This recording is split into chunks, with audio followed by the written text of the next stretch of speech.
My family kicked me out at 18, calling me a lazy loser who'd never succeed. 10 years later, I bought their failing company, and now I'm firing every single one of them personally. I grew up in a family of business people. My parents owned a mid-sized furniture company, and since I was a kid, I heard that one day it would all belong to my older brother. I, on the other hand, was the lazy one, the one who lacked ambition. In school, I wasn't exactly the best student. I struggled with math and spent most of my time drawing in class. My parents constantly told me I'd never amount to anything if I kept that up. My older brother, however, was the golden child, straight A's, class monitor, and already helping with the family business by the time he was 16. At 17, I discovered my passion for design. I'd spend hours sketching unique furniture, trying to create something different. One day, I showed my drawings to my dad and suggested we could launch a new line at the company. He laughed in my face and told me to stop dreaming and start doing some real work. On my 18th birthday, instead of a party, I got an ultimatum: either start working in the company as a regular employee, cleaning the factory floors, or move out. I said I wanted to study design in college. My dad responded that he wouldn't pay for a worthless degree. That night, they held a family meeting. My uncles, cousins, everyone was there. My dad announced that I was a disappointment and that he was kicking me out to teach me how to be a man. No one objected. Not even my mom. I left with nothing but a backpack of clothes and the $200 I had saved up. For the first few weeks, I slept on friends' couches and did odd jobs to get by. Eventually, I got a job at a small woodworking shop. The owner, Mr. Roberto, saw my sketches and, unlike my family, was impressed. Not only did he give me a chance, but he also taught me everything about woodworking. In my free time, he let me use the shop to create my own designs. After a year, he even helped me get a scholarship to study design. During college, I worked 3 jobs to support myself. In my spare time, I kept designing and perfecting my craft. In my final year, one of my projects won an International Furniture Design Award. After graduation, I used the prize as leverage to attract investors. I started my own furniture brand, focusing on unique and sustainable pieces. Within 5 years, my company became one of the largest in the industry. During all this time, I had no contact with my family. Through acquaintances, I heard that their company was struggling. My brother, the prodigy, had taken over from my dad but couldn't keep up with the changing market.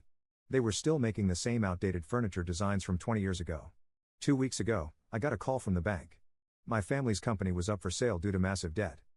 I didn't hesitate. Through a shell company, I bought it outright. Yesterday, I walked into the office that used to belong to my dad. My brother was there, along with my parents. They had no idea I was the buyer.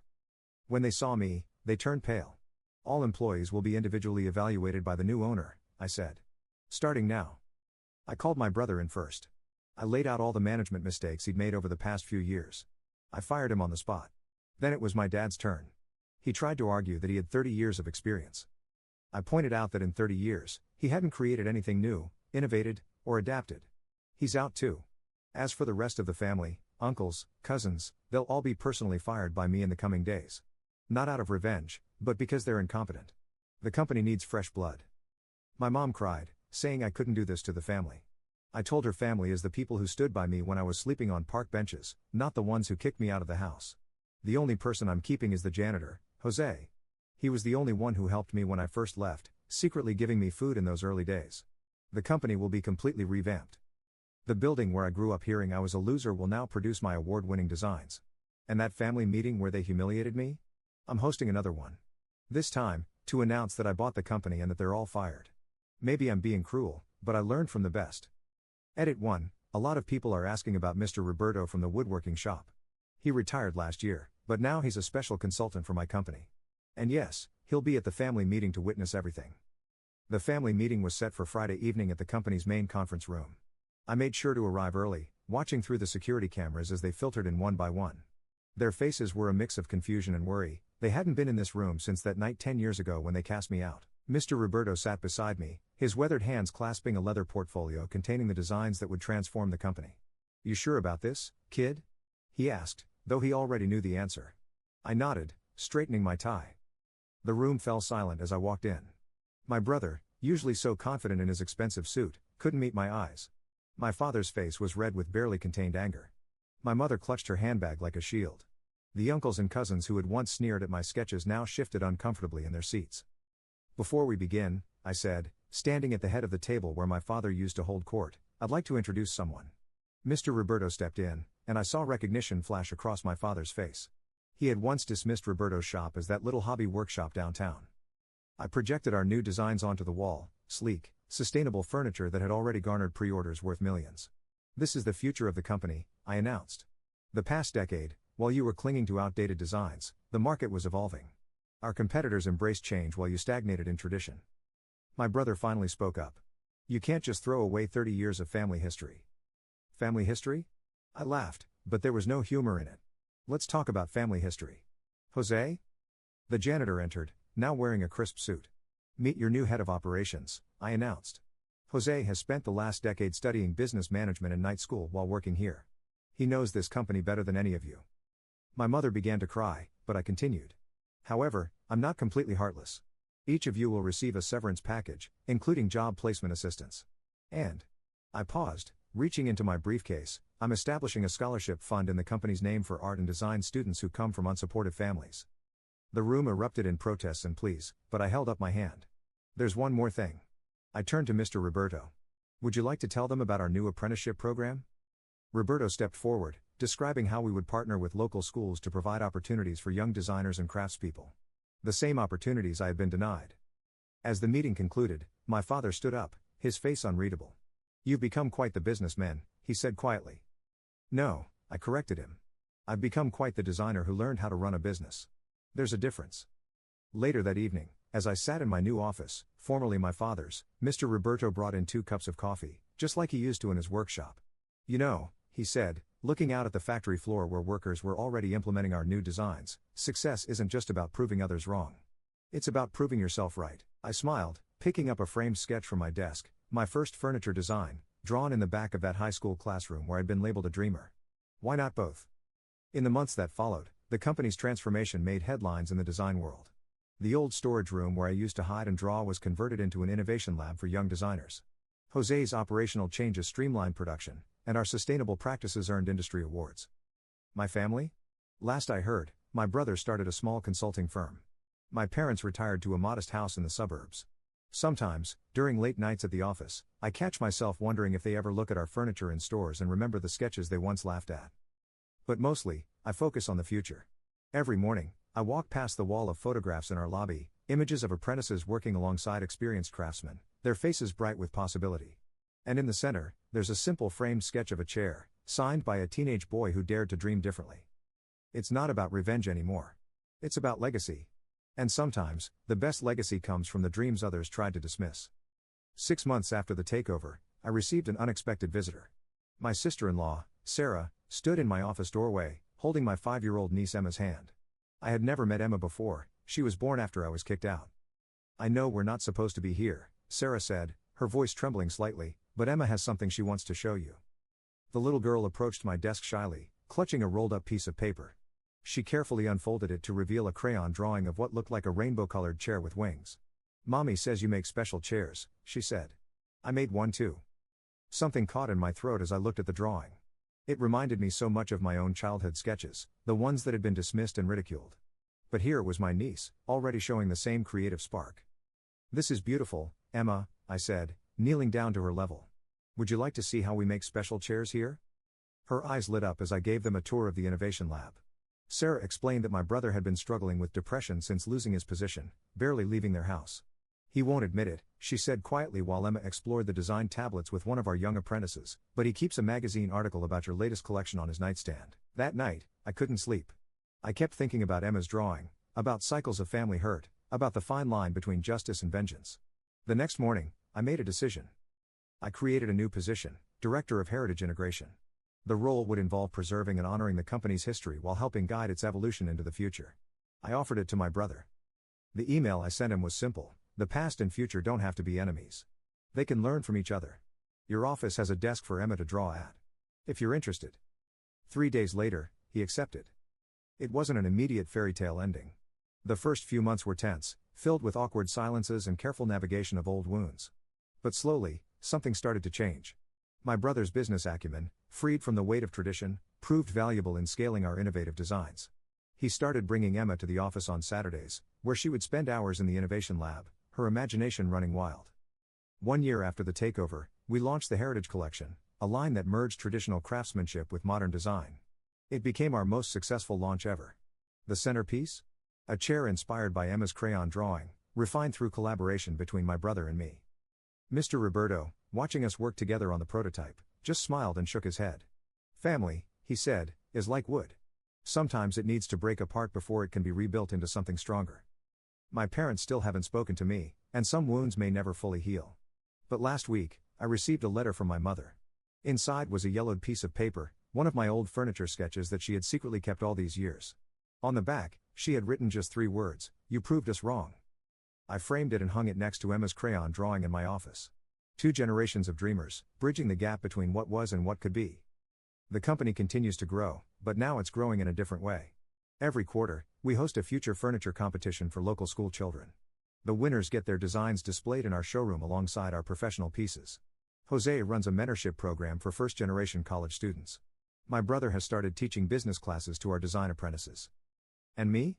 I'm learning that sometimes the best revenge isn't about destroying the old, but about building something new, something big enough to hold both the pain of the past and the promise of the future. Mr. Roberto still brings me coffee every morning, though now he's officially our chief innovation mentor. We often talk about that night 10 years ago when I showed up at his workshop, angry and homeless. "You know what I saw in you then?" he asked me recently. "Not just talent. I saw someone who needed to prove something to themselves, not just to others." He was right, as usual. In the end, this story isn't just about furniture, or family, or even success. It's about finding the courage to rebuild, not just a company, but yourself. And sometimes, if you're lucky, you get to help others rebuild too. Emma's rainbow chair sits in my office now, a real prototype based on her crayon drawing.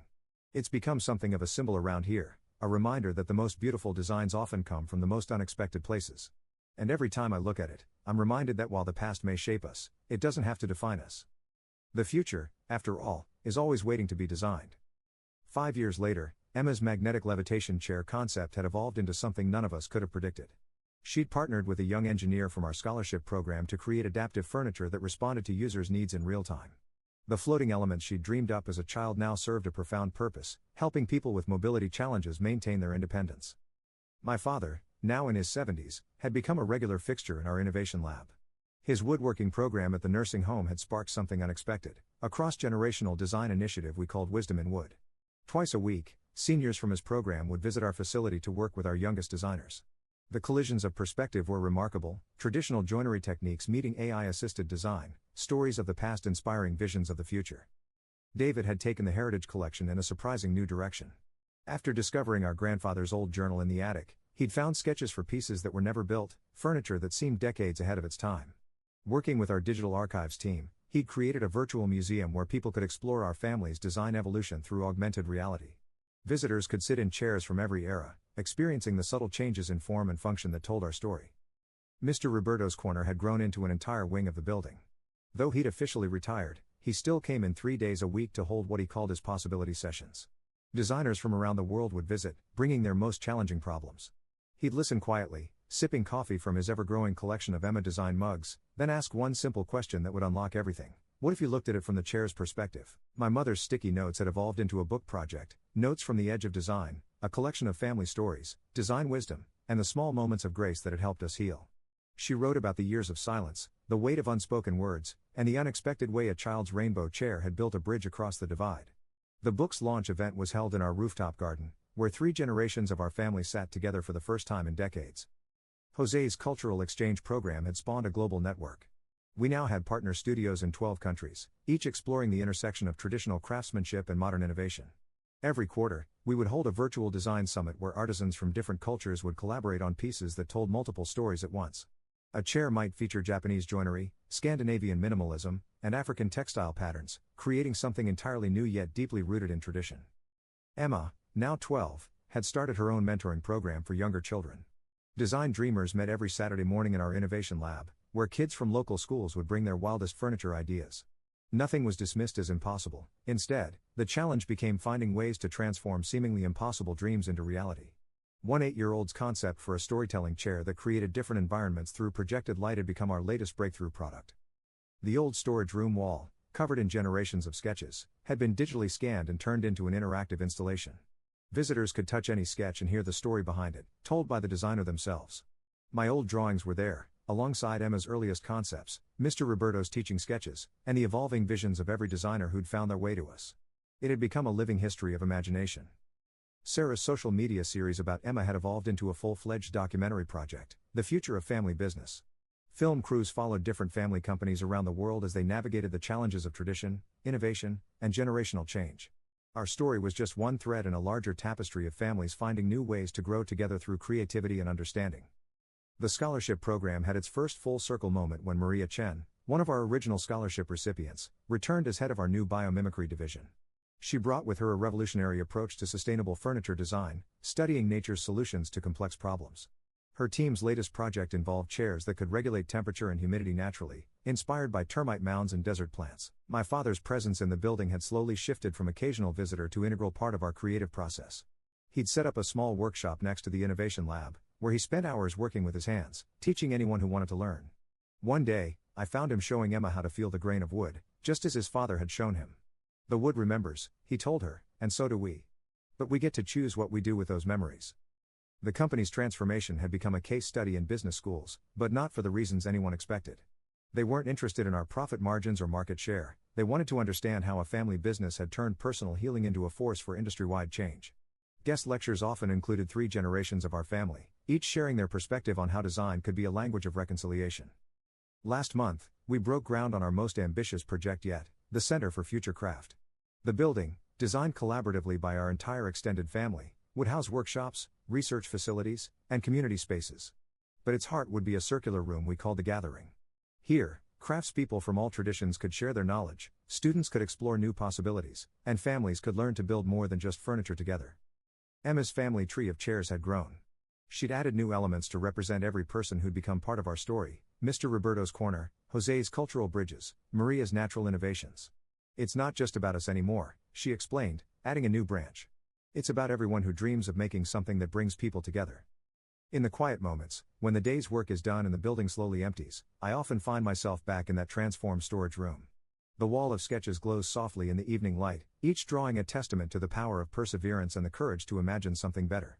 Sometimes David joins me there, or Emma, or even our father. We sit in comfortable silence, adding our own new drawings to the legacy wall, each of us contributing to a design that grows more beautiful with every generation. As Mr. Roberto always says, the most important designs are the ones that make space for tomorrow's dreams. Looking at our extended family, not just those connected by blood, but all who've become part of our story, I understand what he means. We're all still sketching, still learning, still finding new ways to build bridges and chairs and futures, together. The rainbow chair that started it all sits in our lobby, surrounded by the countless designs it inspired. But now I understand that its real magic wasn't in its colors or its construction. It was in its ability to show us that the most powerful transformations often start with the simplest dreams: a child's wish to create something beautiful, a family's courage to change, and the hope that in building something new, we might also rebuild ourselves.